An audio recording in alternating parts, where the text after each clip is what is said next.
This video is to demonstrate the features and capabilities of the InventoryWorks Small Business Inventory Manager.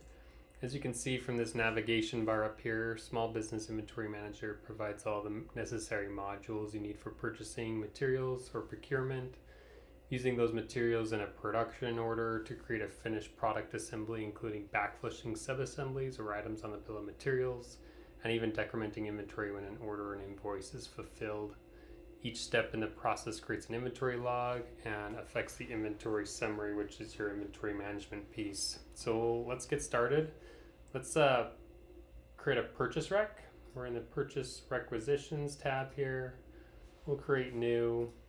Let's search for a new product. Let's procure some new buttons. We need 10 of these, and we'll hit save. So as you can imagine, somebody on your production floor needs to create purchase requisitions to move them down the line. Once this is created, somebody in procurement can create a purchase order.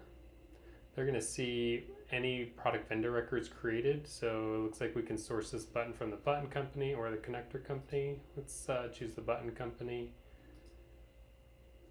And the purchase order is created. Now, as a procurement manager, I'll be able to add in shipping costs, edit pricing, edit my PO lines, add additional PO lines or anything else needed to make this purchase order ready.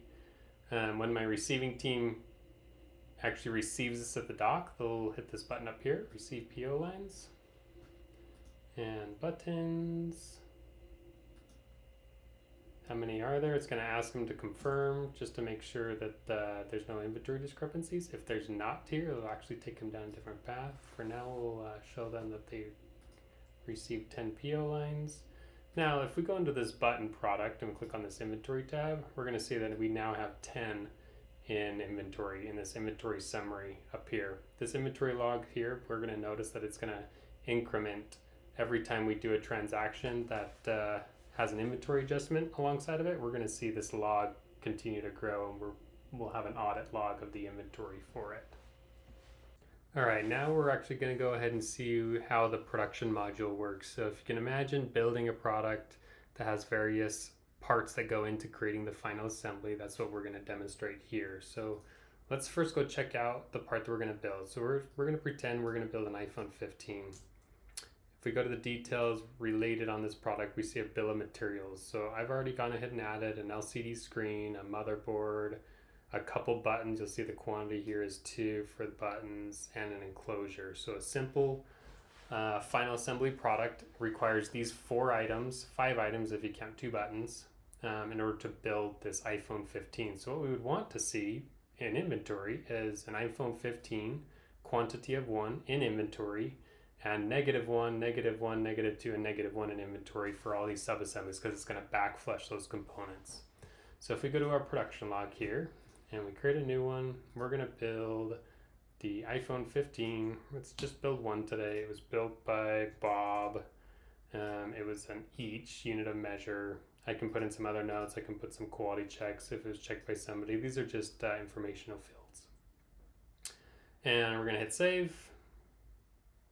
All right, so now this production log has been created. We created an iPhone 15. So now if I go into the inventory for this iPhone, we're now going to see 1 created. It has an inventory log right here for this one. But let's go, more importantly, go check out those sub-assembly components. So if I go to the related, and let's check out this buttons. We know we already procured 10 earlier in a production order. So we should see actually 8. And look at that. We do see an inventory of 8. And now we see this inventory log, for -2 created. If we dive into this inventory log, we'll actually be able to see that it was from this production log that we created, -2. It's got date stamps. So it's got some pretty robust audit tracking if we need any questions on why inventory is the way that it is. One other thing that I want to show you on this production log is if I go into it and hit the related tab on this production log, I'm going to see the inventory logs that happened as of the moment that this production log was created. So I'm going to see the quantity 1 iPhone 15 created. I'm going to see a -1 backflushed LCD screen, a -1 backflushed motherboard, -2 for the buttons, and -1 for the enclosure based on that bill of materials that's sitting on the iPhone 15. So it does all that inventory work for us, and we don't have to do a thing. So now that we have it in inventory, now we got to sell it. So let's hit an order screen. Let's assume that we're using Salesforce for our orders. You can do, obviously a number of different things, but this is how inventory gets decremented on the sales side. So we'll create a new order here. Let's add an iPhone 15. And let's just do a quantity one. Somebody bought a phone, and they're only $50. Pretty cool for an iPhone 15. And there's a number of ways of doing this, but in here we need to fulfill it. So the order's not, good enough. We don't want to decrement inventory when an order happens, but we want to make sure inventory gets decremented at the time of fulfillment. So when it leaves our warehouse or our facility. So we're going to say it was fulfilled today it is, as of right now, 2:30, definitely not a.m., p.m. And save. So at that moment, we just did another inventory transaction. So if we go into this product, and we see inventory, we're seeing it now as 0 inventory. So if we see this inventory log right here as a -1, we see this was because of an invoice or an order.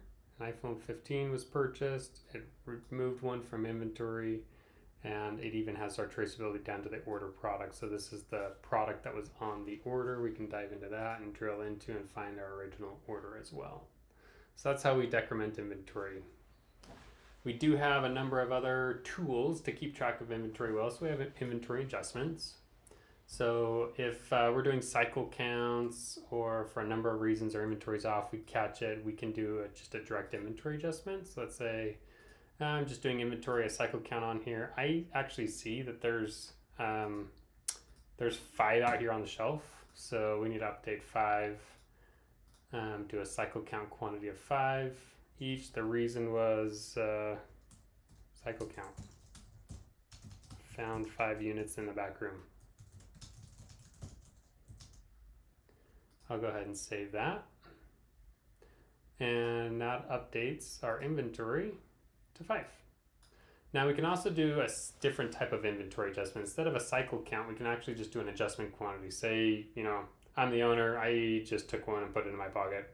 You can permission this however you want to have access to this, but I can just I need to remove 1 from inventory.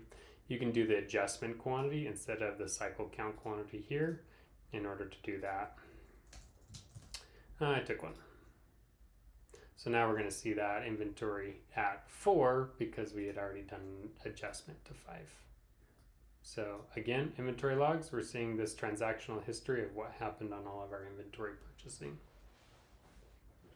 That concludes our Inventory Works inventory business management demo. We walked through purchase requisitions to purchase orders to production logs and building a final assembly with backflushing its subcomponents.